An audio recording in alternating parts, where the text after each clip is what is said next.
Selle üle olen kõige rohkem uhke. Nende sõnadega kommenteeris USA asepresident J.D. Vance USA sõjalise abi täielikku peatamist Ukrainale. Samuti ütles J.D. Vance, et ta on väga uhke selle üle, et Ameerika Ühendriigid on täielikult lõpetanud igasuguse Ukraina rahastamise. Ja see on tõesti nii. USA on ammendanud kõik Joe Bideni ajal sõlmitud kohustuste jäägid. Ja paradoksaalsel kombel ei rõõmustanud see uudis Venemaad, vaid tekitas äkki hoopis ärevust. Venemaa Föderatsiooni välisministeeriumi juht Sergei Lavrov teatas täna paanikas, et see on kaval käik. Sest nii suunas Donald Trump abi lihtsalt ümber ja valmistab ise salaja ette uut sõjalist liitu Ukrainaga NATO asemel. Samal ajal ilmub üha rohkem teavet selle kohta, et Euroopas arutatakse tõepoolest uut sõjalist liitu Ukrainaga. Ukraina, kui Trump lahkub NATOst ja siin on mida arutada. Minu nimi on Aleksei Pitši, arutame seda teemat koos. Aga enne kui alustame seda saadet, palun tellige see kanal, pange saatele like ja kirjutage oma kommentaar. See on väga oluline selle saate levitamiseks YouTube'is. Ja tellige minu Telegrami kanal Pitši News, link sellele on selle video kirjelduses. Alustame siis J.D. Vance'iga, Ameerika Ühendriikide asepresidendiga. Ta teatas, et on väga uhke selle üle, et Ameerika Ühendriigid lõpetasid Ukraina rahastamise. Ta väidab, et üks Valge Maja peamisi saavutusi on just otsus lõpetada, nagu ta väljendus, sõja rahastamine Ukrainas. Tsitaat. Üks asi, mille üle ma administratsiooni esindajana kõige rohkem uhkust tunnen, on see, et me ütlesime Euroopale. Kui tahate relvi osta, siis ostke. Aga Ameerika Ühendriigid enam ei osta ega anna. Ei saada relvi Ukrainale. Me oleme sellest protsessist lõplikult välja astunud ja ma olen selle üle uhke. Tahan märkida, et pärast seda, kui Donald Trump sai teist korda USA presidendiks, lõpetasid ameeriklased tõepoolest järk-järgult Ukrainale otsese sõjalise abi andmise. Selle asemel loodi koos NATO-ga programm Purel, mille eesmärk on tagada Ukrainale kiiresti kriitiliselt oluline Ameerika relvastus, millel ei ole Euroopa analooge. Mehhanism näeb ette prioriteetsete vajaduste nimekirja koostamise, mis on kooskõlastatud Ukraina partneritega. Ostude rahastamisega tegelevad Põhja-Atlandi alliansi riigid, tehes sissemakseid ühte ühisfondi, pärast mida tagavad USA tehnika ja laskemoona otsetarned rindele. Kuid J.D. Vance'i avaldus ootamatult ei rõõmustanud Kremlit, vaid vastupidi, tekitas pingeid ja ärevust. Vene Föderatsiooni välisministeeriumi juht Sergei Lavrov teatas ootamatult, et USA soovib lihtsalt Venemaa ohjeldamise Euroopa peale lükata, et vabastada endale käed Hiina suunal.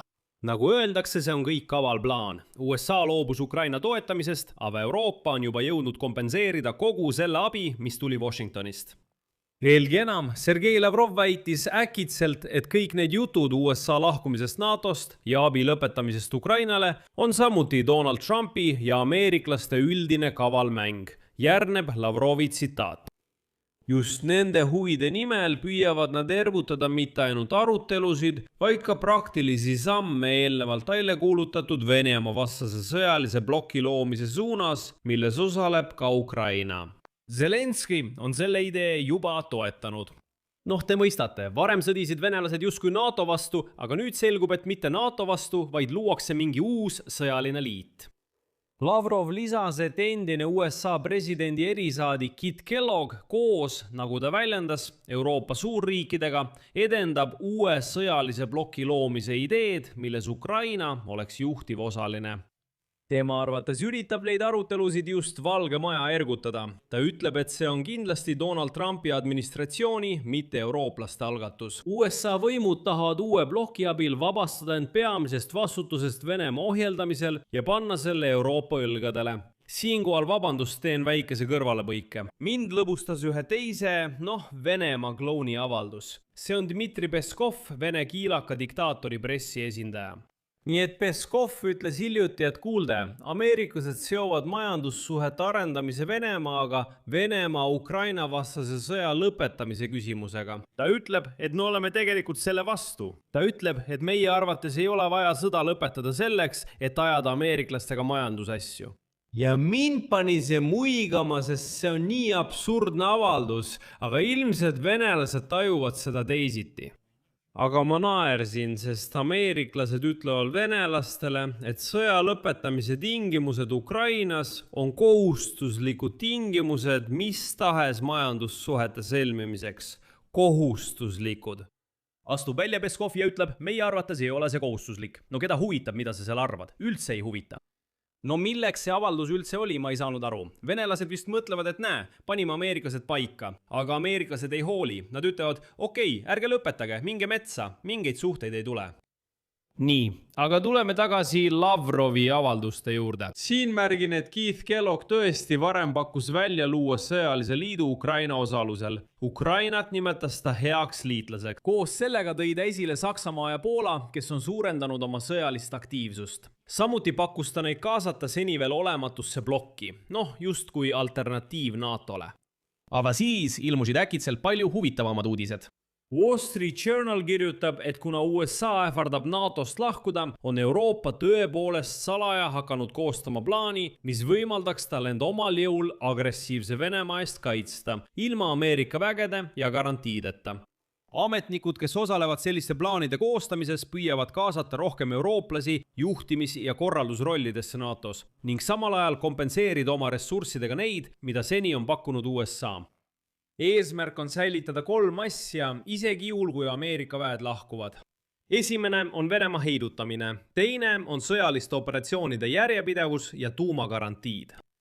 Nagu te mõistate, ei ole neil plaanidel veel ametlikku staatust ja need ei ole mõeldud kehtiva alliansi asendamiseks, kuid need on kindlasti mõeldud selleks, et olemas oleks toimiv plaan B. Kui te ei saanud aru, siis ma sõnastan veidi ümber. Praegu ütlevad eurooplased. Nii, NATO juhtimises on alati kõige aktiivsemalt osalenud ameeriklased, seega hakkame me asendama ameeriklasi üha rohkem eurooplastega. Sõjalised õppused toimuvad rohkem just Euroopa riikide algatusel. Seejärel tuleb kiiresti kompenseerida ressursid, mida Ameerika tarnib just nimelt eurooplaste omadega. Ehk siis, Ameerika võib NATO-sse jääda, aga tema roll peaks olema minimaalne. Seevastu eurooplaste roll peaks olema maksimaalne. Aga praegu on need justkui ainult plaanid uue sõjalise liidu loomiseks koos Ukrainaga. Täna toimus järjekordne tippkohtumine Rammsteini formaadis ja märkimisväärne on see, et see toimus ilma ameeriklaste osaluseta. Sellegipoolest sõlmis Ameerika kaitsetööstusettevõte Raytheon täna ametlikult lepingu moderniseeritud PAK-2 rakettide tarnimiseks Patriot-süsteemi jaoks Ukraina vajadusteks. Lepingu kogusumma on peaaegu $4 miljardit ning Ukraina saab raketid juba uuest selliste rakettide tootmisettevõttest, sest ettevõte laieneb. Lisaks tekitas Saksamaa kaitseminister Boris Pistorius täna huvi. Ta teatas, et Saksamaa tugevdab Ukraina võimekust anda kaugmaalööke, aga kuidas täpselt, see on veelgi huvitavam. Me tugevdame Ukraina võimet sooritada strateegilisi lööke suurtele kaugustele. Me saavutame selle tänu Saksa-Ukraina koostööle relvastuse vallas ja veel ühe ühise ettevõtte loomisele erinevate tüüpide väljatöötamiseks ja tootmiseks. Keskmise ja suure tegevusraadiusega droonid. Need meetmed on suunatud Ukraina uue kaitsekontseptsiooni toetamisele. Need aitavad säilitada ja tugevdada Ukraina hoogu. Ukraina suudab oma kaitsevõitlust jätkata ainult meie ühise toetuse korral. Nende edu sõltub meist kõigist. Samal ajal annab Suurbritannia sel aastal Ukrainale vähemalt 120 000 drooni.